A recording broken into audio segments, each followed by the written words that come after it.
I'm here on College Green in Westminster with Richard Tice, who's leader of Reform UK. Good morning, Richard. Good morning. It's a lovely And day. It is a beautiful day. Yeah. And it's a beautiful day for Reform, I gather. Well, it's a busy day for Reform. We're launching today our campaign for the local elections. We're going to be standing candidates up and down the country, London, all the way across the whole country, and those elections early May. It's a real opportunity actually for people to say in local councils, we want councillors that are going to stop wasting money, spend our scarce resources more wisely on the important issues where money needs spending rather than be wasted. And are there any specific local policies that you'd like to draw attention to? I think, look, there are so many areas. I mean, in a sense, the overall thing is, let's spend money wisely. And councils up and down the country, I'm sure with the best of intentions, are legendary at wasting money. And what I say to everybody is, Reform candidates, we're the party of common sense, we're the party that knows the value of a pound in your pocket. And in whatever council you're standing, whatever ward, it's all about spending council money wisely and sensibly.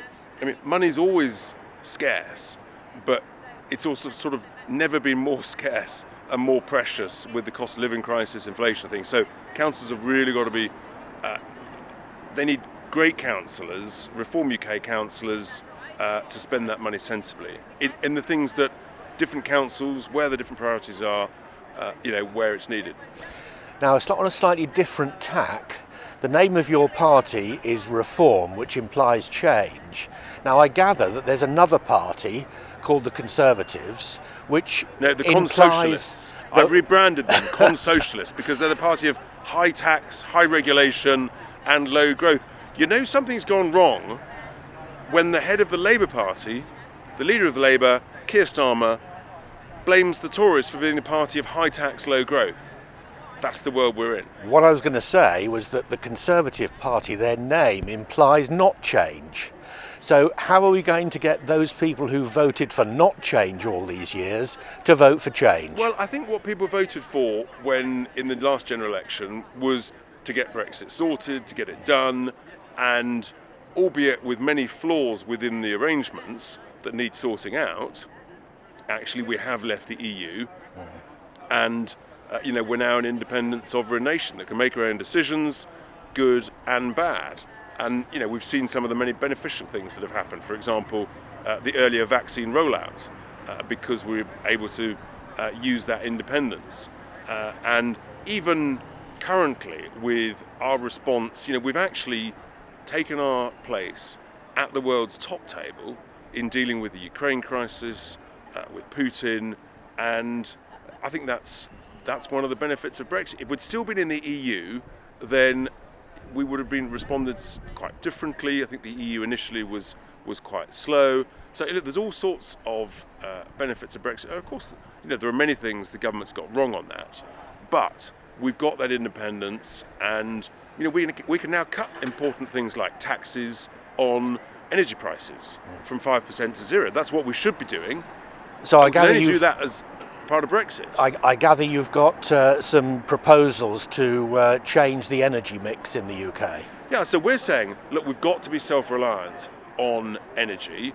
We've got huge energy resources, gas and oil, in the North Sea, and lots of shale gas under our feet, which is, unbelievably valuable.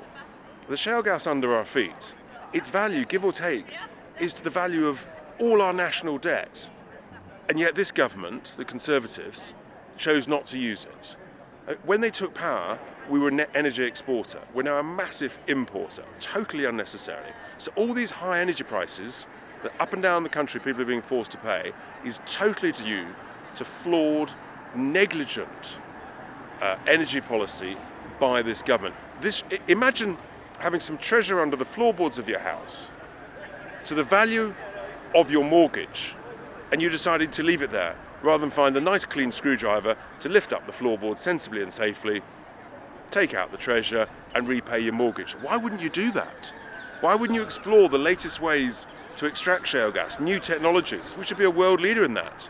We could literally, dramatically slash our energy bills be independent for energy, be self-reliant. It's so vital. This Ukraine crisis has highlighted the need to be self-reliant, not to be dependent on international energy markets. That's the opportunity. We're the only party actively campaigning for that. And how are you going to overcome the objections that you hear from all quarters about the way that gas would be extracted? Look, there's many ways of extracting it. And in a sense, the anti-shale gas extremists, who were funded, we think, quite probably by Russia, all over Europe actually, they put out a whole load of myths about fracking. But whatever your views about fracking, that's just one method of extraction. Because guess what? Engineers, scientists, they come up with new ways of doing things. So there are new different technologies to extract the shale gas. There's a couple that I'm aware of. There's bound to be others out there. Let's be a world leader in that. Let's show the way. Let's extract our treasure. Let's slash our bills. And I think that's absolutely vital to the security of the country. What other aspects of the cost of living crisis concern you, and what can we do about those?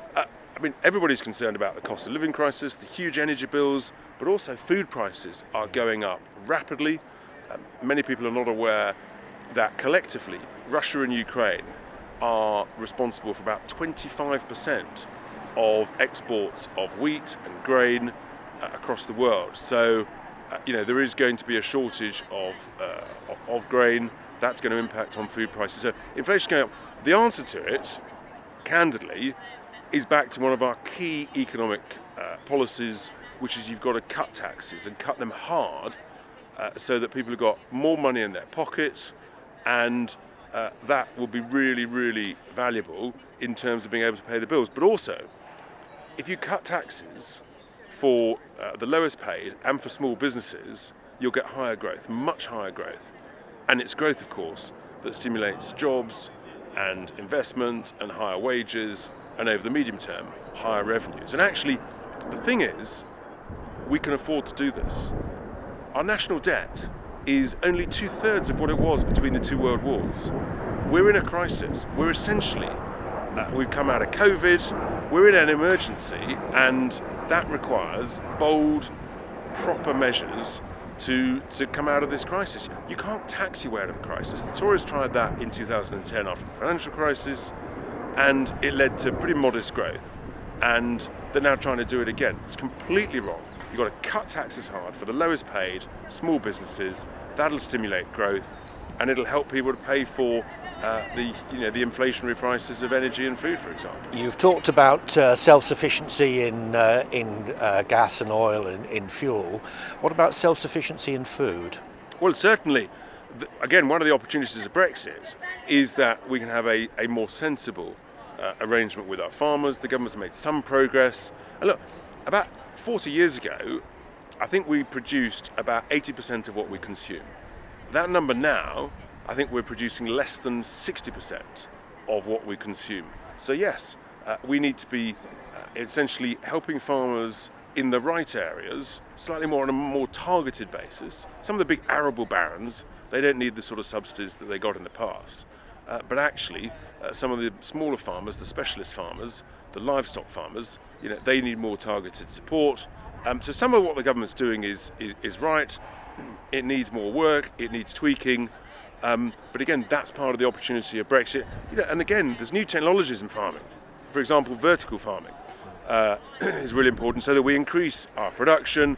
The last thing we should be doing is covering up productive agricultural fields with these huge solar farms that are being proposed. I'm a great fan of solar panels on top of existing roofs of homes and industrial buildings. That's great. That's a win-win.